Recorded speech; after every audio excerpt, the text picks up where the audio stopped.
Hello and welcome to New Filmmakers Los Angeles in partnership with Movie Maker magazine. My name is Danny DeLillo. We're here at the South Park Center and I'm delighted to be joined with Joyce with her movie No Vows, No Cows. Let's go to the clip. A cow goes for 1,750 with inflation in South Africa. Do you have 50 cows for my daughter? I have student loans. Joshua is on his way and my body is getting cold. Joshua. Mama Patty. What do you do? I'm a thoracic surgeon. Joyce, thank you so much for being here and welcome to the New Filmmakers LA family. Oh my gosh, thank you for having us. Thank you so much for bringing your film to us. I've got so many questions, but for those that haven't seen it, tell us a brief synopsis. Well, essentially, it's actually a story about a mother and daughter reconnecting, and thematically, it's about learning how to let go to let your children grow.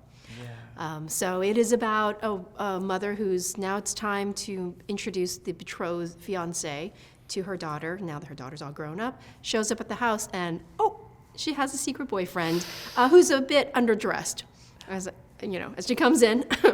But it's too late because the fiance shows up, so they have to try to figure out how to still make nice with him and not give away that this is the boyfriend. Yeah. And then it all goes crazy. It all goes haywire. It really does. But I have to say, in 17 years of New Filmmakers history, it was one of those films that I've never had so much where my heart was in my throat when the unveiling of the boyfriend in front of the mother, it was a lot. It was like, oh my goodness me. And then watched it last night with the audience. They all were completely there and felt the same as well.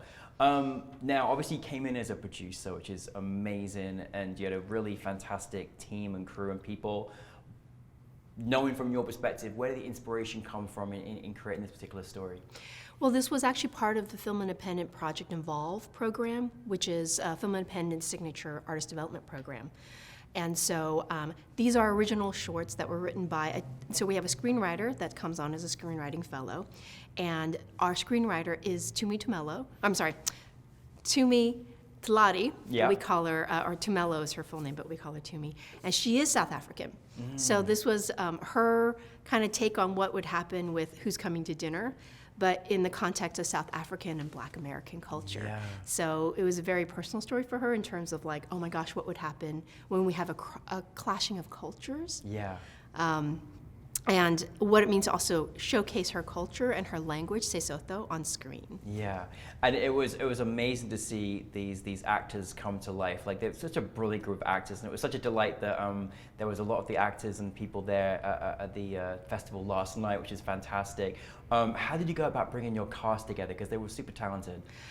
I have to give all my credit to, all the credit to our casting director, Lisa Zambetti, because it is, it was really important for us to have an authentic casting. Yeah. Not just someone who could put on an accent, but actually understands the culture, the language, and the identity of what it means to be South African.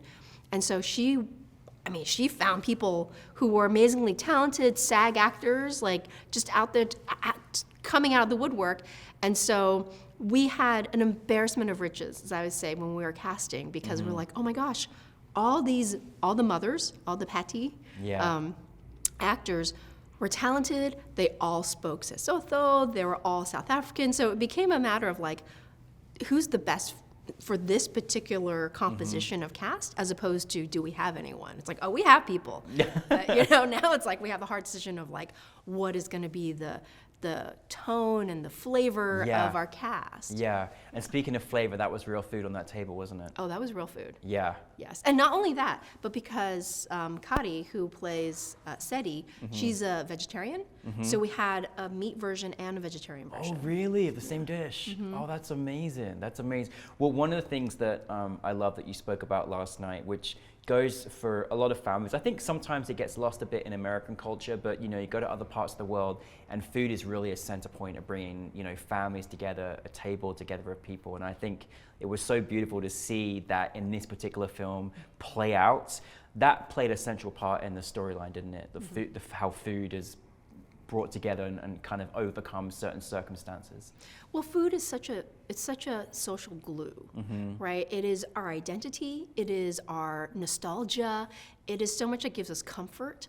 And so being able to, like, you know, there's a great line that Seri says, she's like, I missed your boboti, mama, because it harkens back to how we feel when we eat it. Right? Food is not just sustenance. Food is a feeling. Yeah. And so the idea that we can bring together everyone around the table and say, we're going to bond over food, and now we have a shared memory. We have a shared emotion and a shared memory, and now we are tighter and closer together. Yeah. So at the end, it's like we don't let Joshua leave. It's like, Joshua, sit down and have some boboti, right? It's like, because we are now, even if you are not getting married into this family, you are still important to us, and you're still part of this family. That was such a beautiful moment. You know, as a producer working on this particular project, like how you've very experienced and a lot of amazing work in your career thus far. Thank you. How did this differ? What was kind of some of the challenges? What were you faced in this particular project yourself? Well, I think every project has its own constraints. And in this one, the challenge from Project Involve was you get one location, no more than 4 actors, 10 pages, 3 days to shoot. And so it forced us to be extra creative, you know, and I actually really appreciate having constraints because you have this sandbox that's built around you. Now, how do you play in this sandbox? Yeah. Right? And then also it forces you to be more creative because you can't just throw money at it to fix a problem. So how do you really use your producer brain to make sure that, okay, this is the money that we have, the money we have to raise as well, and how do we still get an amazing story and a performance and the most production value that you can, that you could possibly get on screen, knowing that we only get one location, you know, like what are we gonna do with it? We only get 4 actors, can't throw in an extra, can't throw in some extras, you know, so I don't know if this answers your question or not, but I felt like with this particular project it was, all right, knowing that we have these constraints, how do we, and knowing we have a limited budget, how do we tell this meaningful story?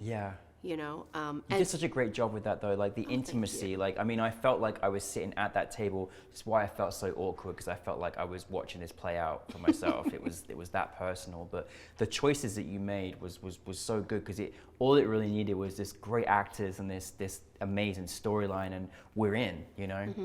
Well, I mean, this is why I credit Philip Jackson, who is our DP, our cinematographer. Because, you know, he worked the camera. He was all on a rig, and it was all like, it was meant to be very verite feeling.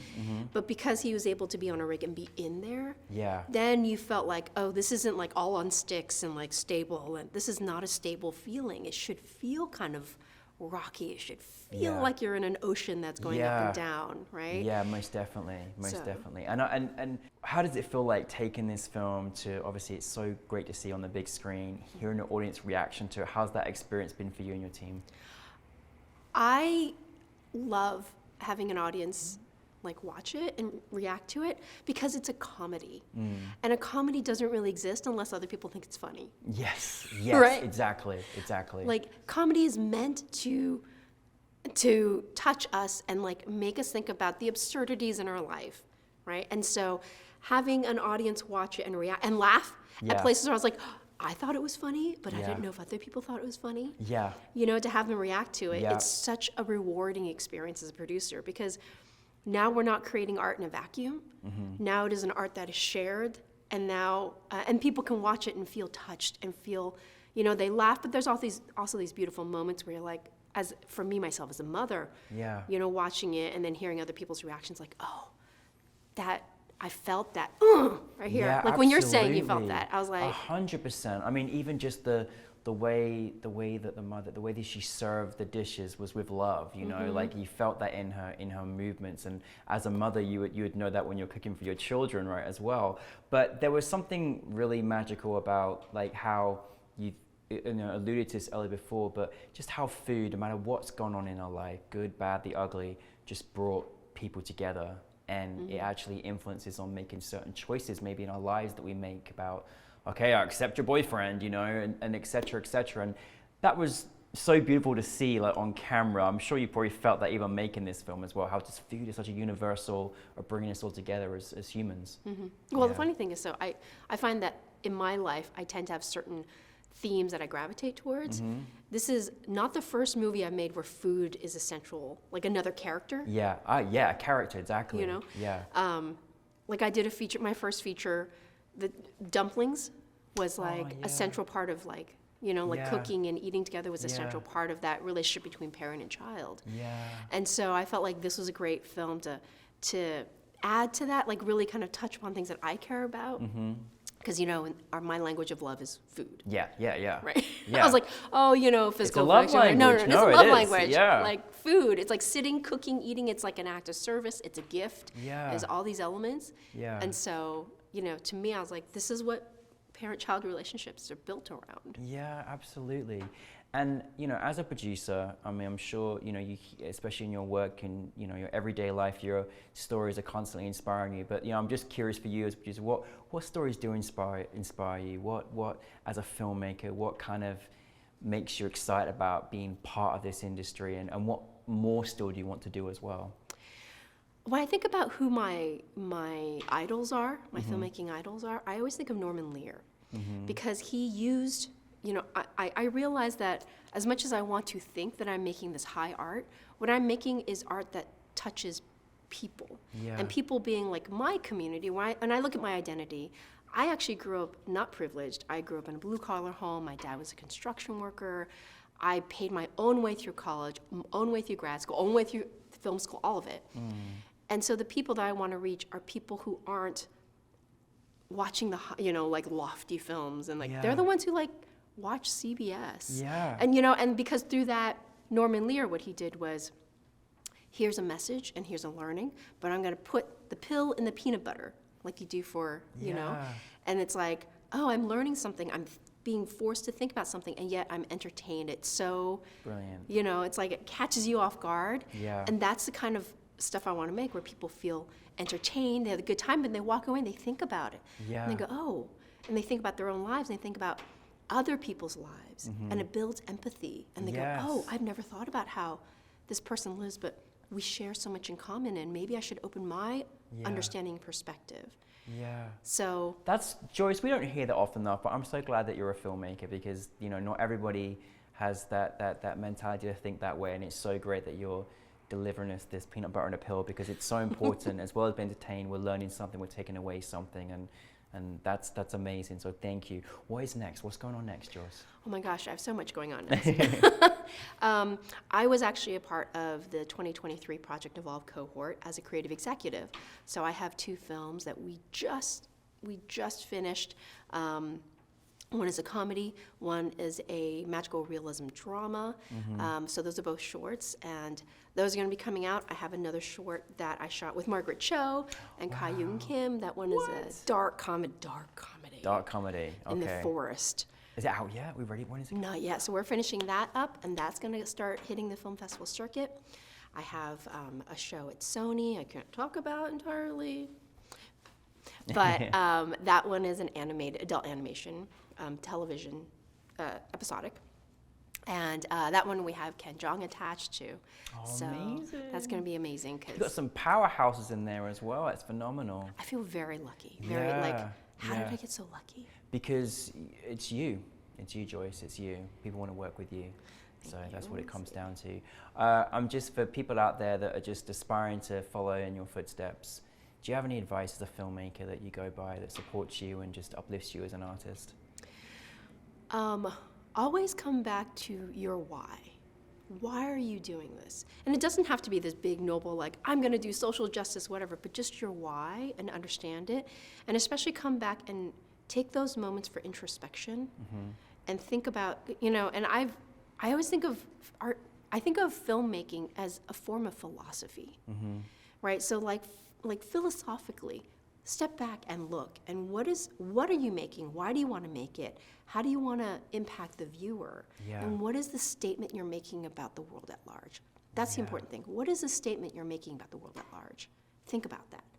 Because it's not enough to just be like, I like watching movies. Yeah. That's not the reason to make to make films. It's like you Yeah. have something to say. Yeah. Know what you're saying. Yes. I feel like we just had a masterclass with you, Joyce. It just feels like amazing. No, seriously, like honestly, I'm so thankful that you brought your film to us, but I really thank you for the, great advice and experience that you have, and we're very excited for your next project, so we're gonna have to keep an eye out as well for the next things that are coming. But listen, we're just grateful for you. Thank you to you and your lovely team for this film, and welcome you all to the New Filmmakers family. Thank you for having us. Thank I feel so you. lucky for that. Thank you so much. Thank you. Joyce, everybody, thank you very much. Yay!